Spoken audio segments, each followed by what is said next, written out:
எடப்பாடி பழனிசாமிக்கு எந்த விதமான தார்மீக உரிமையே இல்லை இந்த விஷயம் பத்தி பேசுறதுக்கு. ஏன்னா எங்களுக்கும் அம்மையார் அவர்களுக்கும் 1000 கருத்து வேறுபாடுகள் இருந்தது.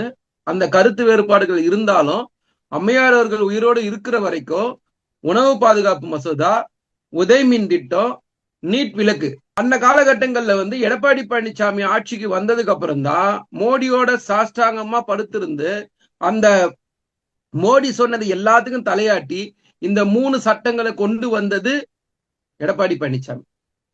ஆனா ஒவ்வொரு முறையும் பேசும்போது என்ன சொல்றாரு, நாங்கள் ஒன்றிய அரசோடு அனுசரணையாக இருந்து 11 மெடிக்கல் காலேஜ் கொண்டு வந்தோம் அப்படின்னு பேசுவார். நீங்க பார்த்திருப்பீங்க.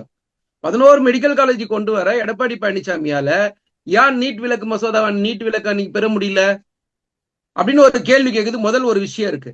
ரெண்டாவது, அன்றைக்கு அனுப்பப்பட்ட சட்டமன்றத்துடைய தீர்மானத்தை கோர்ட்ல வர வரைக்கும் அமைதியா இருந்தாங்க எடப்பாடி பழனிசாமியோட கூட்டம்.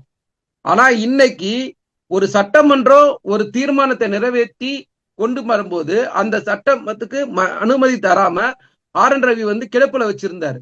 ஆர்.என். ரவி கிடப்பில வச்சிருந்தது. அதுக்கப்புறம் அதை திரும்ப அனுப்பப்படும் போது திரும்ப தீர்மானம் நிறைவேற்றி அனுப்புறோம். திரும்ப தீர்மானம் நிறைவேற்றி அனுப்பும் போது ஒன்றிய அரசுல அதுக்கு அனுமதி கொடுத்திருக்கணும்.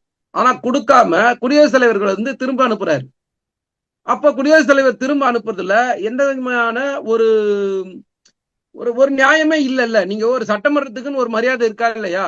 சட்டமன்றம் யாரால் நடத்தப்படுது? மக்களால் தேர்ந்தெடுக்கப்பட்ட ஒரு அரசாங்கத்தால நிறைவேற்றப்படுற ஒரு தீர்மானத்தை ஒன்றிய அரசோடைய குடியரசுத் தலைவர் இன்னைக்கு அதை திரும்ப அனுப்புறாங்க.